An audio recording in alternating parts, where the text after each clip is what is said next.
Hello adventurers and welcome back to my channel. Today we are in Phoenix, Arizona and we're going to the Desert Botanic Gardens. I'm super excited about this.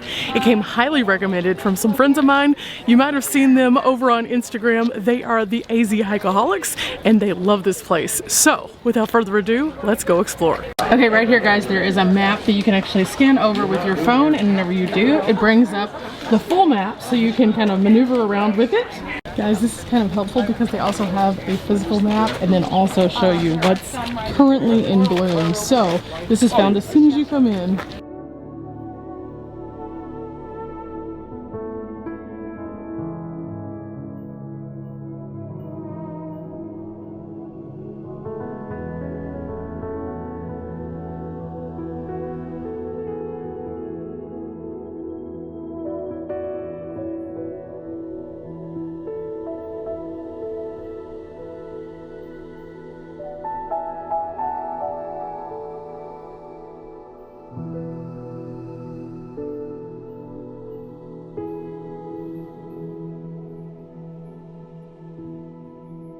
Now, I will already tell you this place is spectacular. The collection, as soon as you come in, of all the beautiful cacti is just breathtaking. I can see definitely why this was highly recommended, but there's a few things along the way that I want to share with you guys, and then I'm just going to show you all of the beautiful views. Oh my goodness, this one's going to be a super exciting one. Now, they do say that you should allocate at least 2 hours to go through this because it's very large. There's a lot of walking, but the surfaces are supposed to be pretty user-friendly. And as you walk around, you're looking for little signs like these that tell you what kind of cacti that you are looking at. There's tons of these kind of spread throughout. And so you'll find lots of good information as you learn a little bit more about each one of these majestic plants. Additionally, there are sections throughout, like these right here, the Desert Wildflower Loop, where you can go in and find a variety of different things. Now, this one's pretty spectacular because the butterfly exhibit is actually open today, so we're going to be able to go inside and interact. But you can also see that there are some other beautiful things, including a hummingbird garden. Now, inside each section, you'll find a variation of different kinds of plants, but they do identify where each one of them are from. And so it's kind of interesting to see these very diverse plants that they've brought to this one space to highlight them together. I will say this, on the day that I am visiting, it is pretty busy. It's actually a beautiful day. The weather feels amazing. The wind is not doing crazy things, so it's kind of packed, especially in the parking lot. It took me about 20 minutes to find parking, but now that we're here, it's time for us to go down this little trail over here and see what we can find. And it looks as though we are starting off strong with some very interesting plants.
And now we enter into the Sonoran Desert Garden.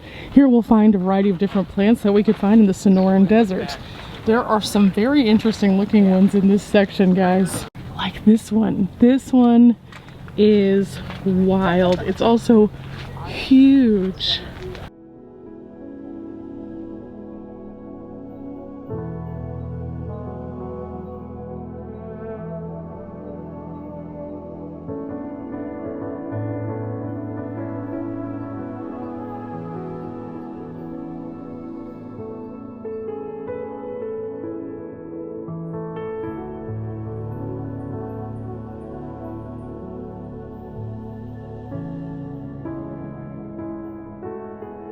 Now here we learn that something is constantly blooming in the desert. In fact, annuals, perennials, and some annuals are all kind of broken down. It says here that poppies bloom from late February to April, and they create a dazzling display in the desert.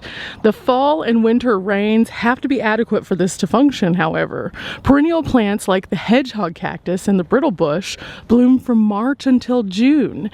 And then some annuals like the orange caltrop bloom from July to October, but only if there are enough rains. I think you can see why this place is spectacular, because not only is it a beautiful way to see a lot of the desert vegetation, but also to learn a little bit more about it. Now, these plants have to be super hardy and require certain circumstances for them to be able to do what they're doing. It's very interesting to see how that differs from most of the greenery that we see at other botanic gardens.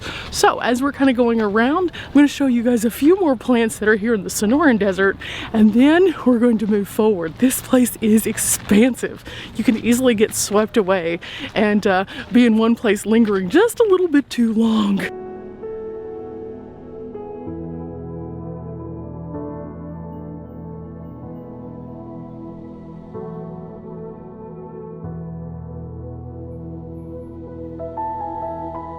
Now, in addition to the beautiful plants, you'll find sculptures throughout the gardens, like this one. This one's called Salvaged Ironwood. It's a metal box for ironwood tree that is over 20 feet tall, and it was designed in 1980 by Phil Heberts.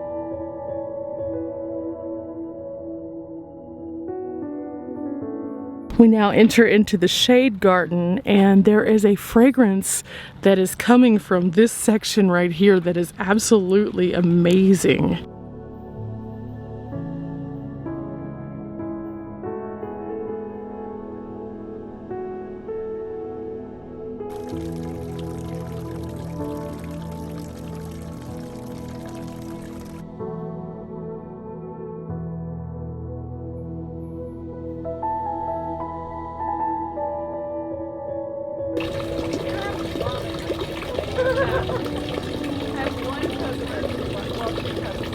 Now, the shade garden is symbolic because it talks about how some wildflowers do best in shady microhabitats where it's a bit cooler. So you might find shady areas under trees and shrubs, in canyons and washes, or on the north side of rock faces. Here we learn about the pollinator gardens. Many plants need bees, butterflies, hummingbirds, and other animals to transfer the pollen, and these are called pollinators. So here we learn a little bit more about this as we continue down the path. In fact, we're starting off the pollinators with the bee garden, and here you can find several of these little enclosures that keep the plants under wraps, so to speak. Now, there's a few other things kind of around this section that I'm really excited about diving into, but you can definitely see some swarming of some little critters here. The first stop is what flowers attract bees, and these are the flowers with sweet fragrance. Flowers with places for bees to land that have flat surfaces or large petals. And here you can see kind of how it works. The bee lands on top of the flower and it all kind of sticks to him. And then whenever he flies to the next location, guess what? He deposits that, and that is what helps the pollinators to do their job. Also, we get to learn what colors that bees see: yellow, blue, purple, and ultraviolet. The ultraviolet stripes, spots, and shading on flower petals that bees see aren't always visible to the human eye. So bees do not see red at all. Now, I find this to be super fascinating because whenever we've gone to various butterfly exhibits previously, they've told you to wear red because the butterflies are attracted, but the bees wouldn't be because they can't see it. It basically looks like nothing to them, which is fascinating. They also have this interactive exhibit saying, "Have you seen me?" And you can turn the wheel and see the various kinds of bees. Like right now we're over the bumblebee, and it tells you that the queens from new colonies each spring in underground cavities such as old rodent burrows. And then you can find out that the digger bees are solitary bees that nest alone in holes in the ground. And then it also tells you what kind of plants that they might be the most interested in, and it just keeps going and going until you get to the top, which is the Did You Know section, and it says that there's 1,000 to 1,200 species of bees that live just in the Sonoran Desert alone. We next find the inlet for the hummingbird garden, and similarly to the bee section, it looks like there's some great educational stuff here as well. For example, these are the kind of hummingbirds we might find in this particular area, and it tells you when you can find them here also. For example, the seen here all year, Anna's hummingbird and Costa's hummingbird, but this one is only seen in the spring and fall time. Also, according to this, there are more than 300 species of hummingbirds living in the Western Hemisphere, but Arizona is the hummingbird capital of the United States with 15 of those species. Now, we weren't seeing any in the actual enclosure area, but they do have a special section that is the spring butterfly exhibit, and we can go here because they are open from 9:30 until 5. It does look like there's a bit of a line, so let's go get in line and see how fast this goes. I'm not expecting it to take forever, but this is kind of a lengthy line, so crossing our fingers.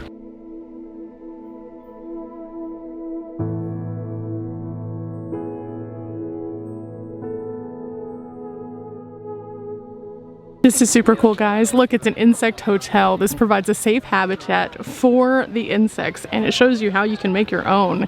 And it has both English and Spanish instructions and some examples. That's pretty cool. Just to kind of get a little bit closer, you can see what one of those would look like. And the instructions seem pretty simple. They also have kits for these available in a lot of places. So if you're wanting to maintain your area with some healthy insect growth, you can check out one of these.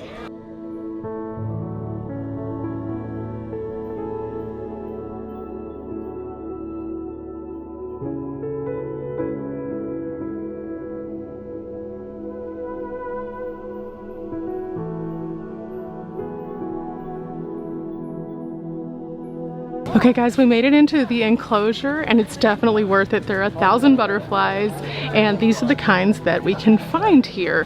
So as we're going around, we're going to have a beautiful experience here in the butterfly garden.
Okay guys, that was amazing and completely unexpected. Whenever I came, I didn't know that was going to be here. But for now guys, let's get back onto the trails and go and check out the next section of the Desert Botanic Garden.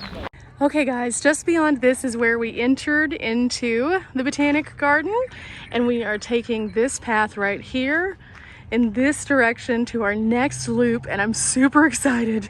This brings us to the Desert Discovery Loop Trail, and you can see that along this trail there's an herb garden, there is the Webster Center, an additional little loop, and then there's also a cactus and succulent gallery, which I'm very excited about. There's also a cafe, so we may end up picking up some food here because I'm really interested. There's a restaurant as you first come in, but the patio cafe is more like a take and go kind of place, so we're gonna check that one out, I think.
There are several spurs from this particular trail, and this one is the center for the Living Desert Trail. It's just an offshoot from the Desert Discovery Loop, and it goes right through here. This also connects to the Steel Herb Garden, and as you can see, this is expansive, and as we go through the herb garden, you can get that aromatic smell, and it's absolutely fragrant and delicious. On this section you can find raised beds where they have different things like thyme and basil and stuff like that in here. But they also have these big signs about harvesting the edible harvest. And I think it's just really interesting. This is definitely worth a stop, and well, it smells really nice over here. Not to mention there are some more sculptures. Now the sculptures we've been finding throughout the park are all labeled as well. So that's kind of interesting that you can find the artist and also the kind of materials that were used to create each one. They are spectacular and bright little pops as you kind of turn corners. It's really fun. Like this one that is called Felice, and it is painted aluminum, and it was created in 2017.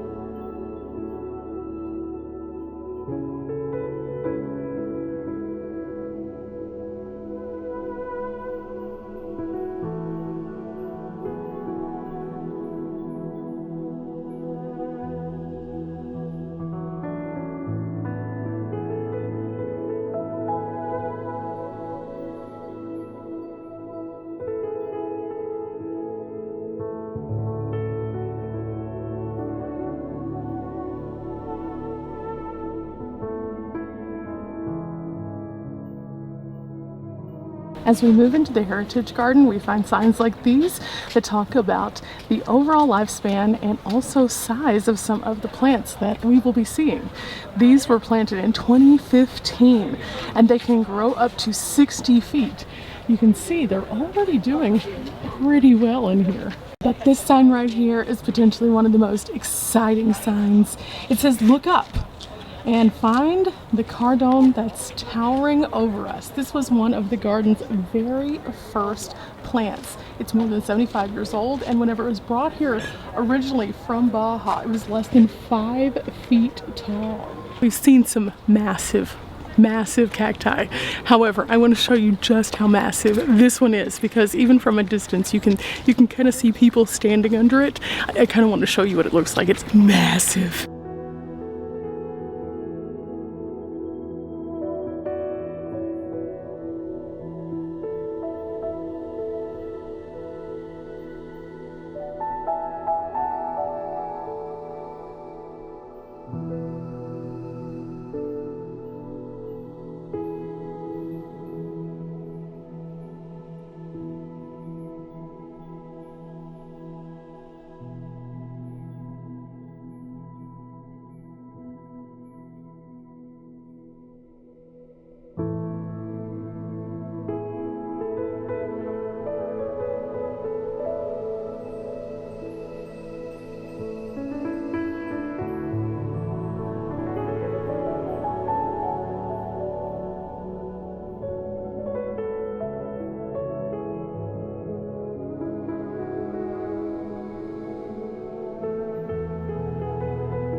Okay guys, we made it to the Sonoran Desert Nature Loop Trail, and this is a cutoff that actually goes up to an overlook, a ramada, and some telescopes. So let's go check this out. Because we're in the desert, it's really nice that they have a lot of different fill-up stations and also water faucets so that we can get a drink. Here is a great fact about the Sonoran Desert. It says most of the Sonoran Desert averages less than 10 inches or 25 centimeters of rain annually.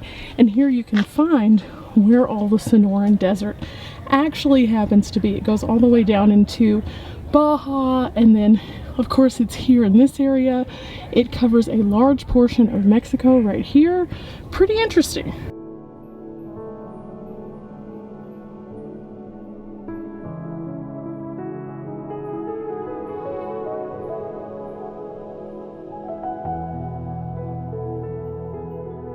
Now these are called the Oregon pipe. These are a very interesting kind of cactus, and as you can see, these things are huge and they flower out from a single base.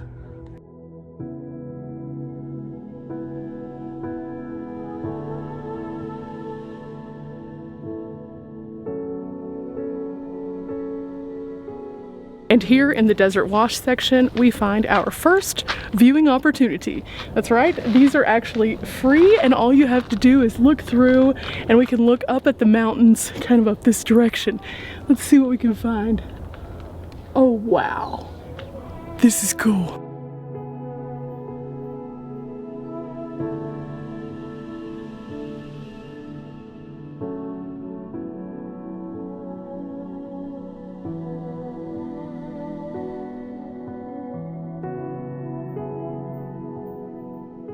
Okay, this asks what's bugging the dead ironwood tree, and you can find out here by lifting up the various things that might be harming the different ironwoods out here. It's kind of fascinating because these little interactive pieces are scattered throughout, so as you're going through each path you find different kinds of knowledge, making this a super user-friendly experience about learning a little bit more, not only about the desert around us, but also all the things that make up the desert around us.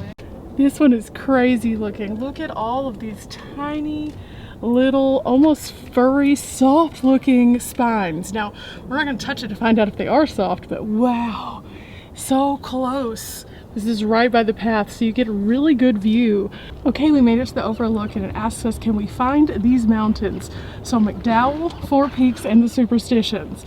And it tells us how far they are away and where we can find them when we look directly out here. So you can see that McDowell is going to be further over this direction, and then kind of in the middle where there's a little bit of a lag right here, like a little lull, that's the Four Peaks region. And then the highest heights over here, those are the Superstitions. The closest one of those is 15 miles away, while the furthest one is 40 miles away, but it looks expansive. You can definitely see across this area and see where the city is and kind of the bowl and how the mountains surround it. It's really cool. Now this is kind of interesting. This is why a saguaro cactus has ribs, and the ribs actually allow the cactus to expand and contract based on the amount of moisture that it has. Right here, a large saguaro can store up to 6 tons of water, but it can also lose 2/3 of its stored water and still live. We also get to learn why the Palo Verde tree has green bark. The bark actually contains chlorophyll, and the green pigment allows photosynthesis to take place. Now here guys, it's kind of neat because it asks you, have you seen me? And each one of these images are something that you might find while you're visiting, but you can also raise it up, read a little bit more about it, and then push a button and hear what it sounds like. Herding.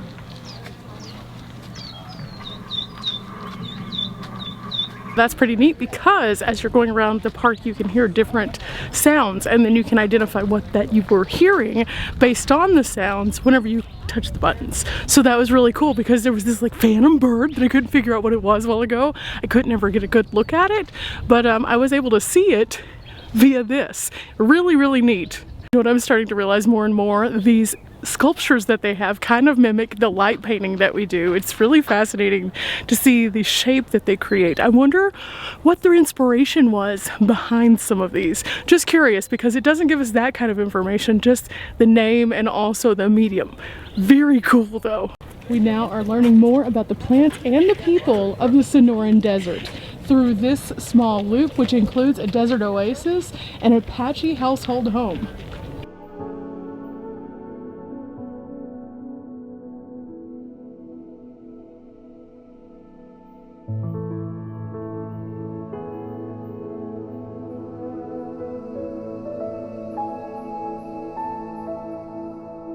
Oh, we have made it to the shade structure, which would have been a home shelter, and you can see how it's made with these interesting plants.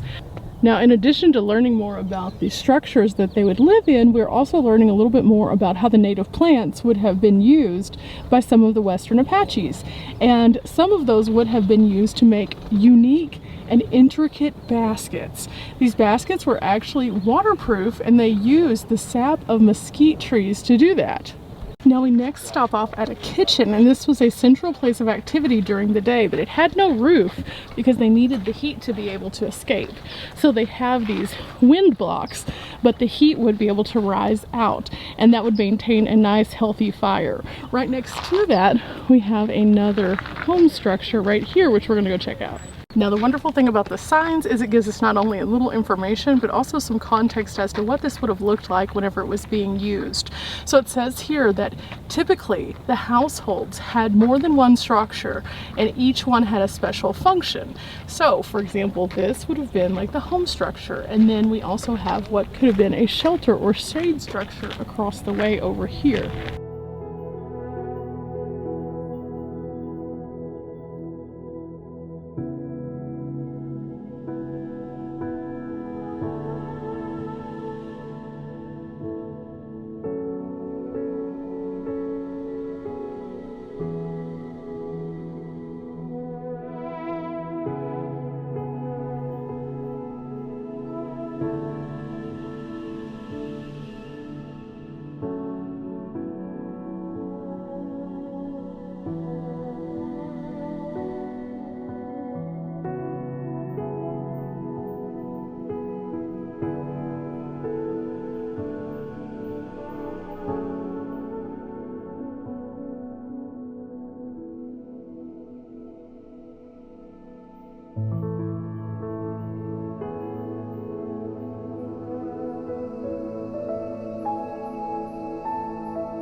We have now made it to the Oasis, and the Oasis would be anything between sea level and 1,500 feet. Water is usually scarce in the desert, but it can be found occasionally in places like these. Now in this section we just visited, you can walk through all of the different habitats of the Sonoran, and as we did, you could see some of the many changes in vegetation and also some of the critters. This was a super fun section, guys. Don't miss out on this one.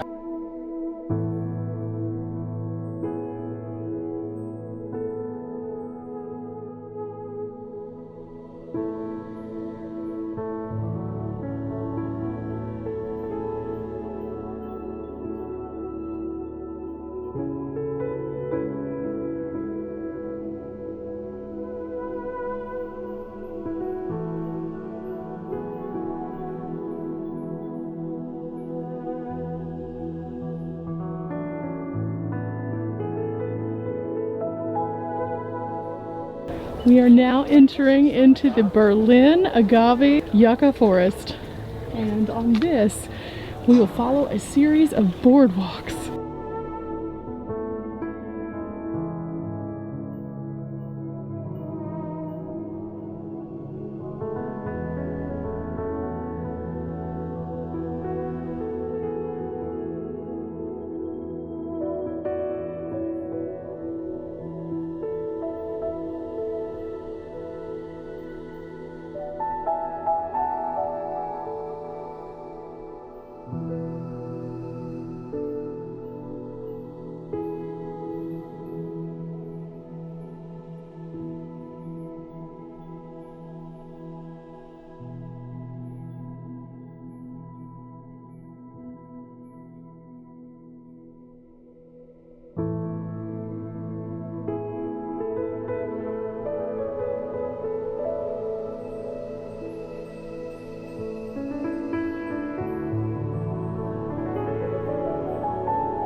I'm not exactly sure how, but I managed to miss the patio cafe, but that's okay, we're gonna keep going.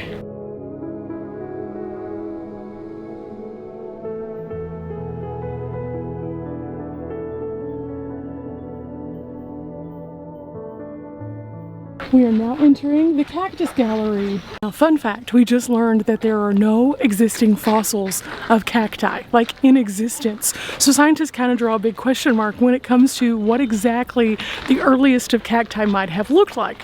So they think that they might have resembled these guys down here, the low-lying ones, but they're not sure entirely.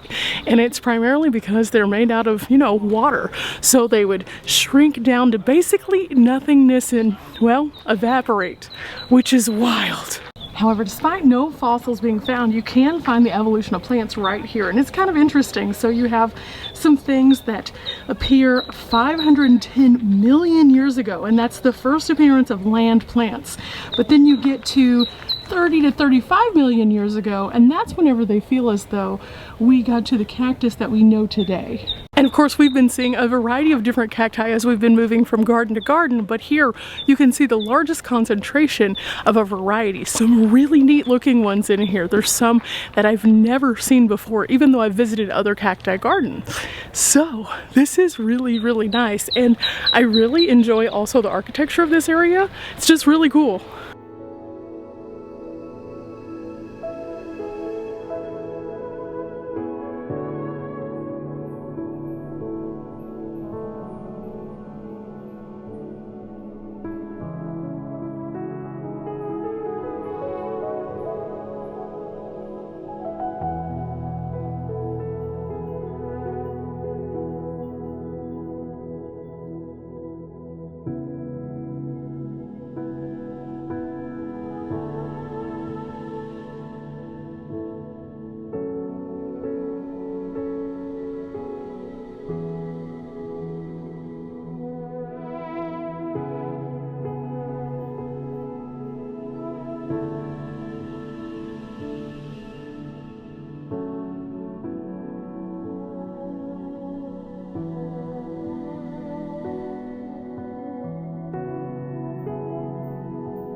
Wow guys, this has been a spectacular trip and I have only scratched the surface with you guys. This place is expansive and you can easily spend all day here. Now they do recommend at least 2 hours to do the entirety of both of the loops, but definitely if you are a person who enjoys getting some new brain wrinkles, give yourself a little bit longer.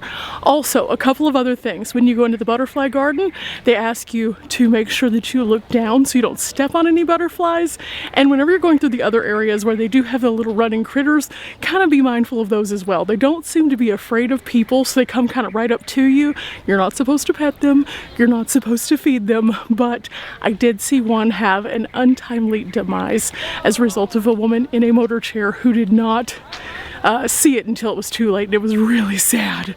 So those are just a few little tips for your visit. Now if you are wanting to come here, they also have some educational tours and things like that available. Check in advance because those do fill up, and also they have private events that go on around the entirety of the property. So at any given time you might stumble upon an event by accident. I kind of did, oopsie. But with that said, I'm going to show you a few last things and then we're going to head out. Okay guys, we've returned to the front and I can honestly say that I saw most of these things while I was exploring today, and I was also able to catch the Playing with the Stars exhibit, which is the art that we were seeing kind of throughout. It was pretty fascinating. I really enjoyed this. Thanks guys for coming along with me to the Desert Botanic Gardens here in the Phoenix area. This was absolutely amazing and I'm super happy that the AZ Hikeaholics decided to recommend it. I have had a wonderful time and spent several hours here just kind of roaming around, learning, getting some new brain wrinkles, and seeing the beauty of the Southwest. This was absolutely amazing. Definitely recommend. Remember guys, we're not here for a long time, but we are here for a good time, and places like the Desert Botanic Gardens certainly are that. Till next time guys, bye!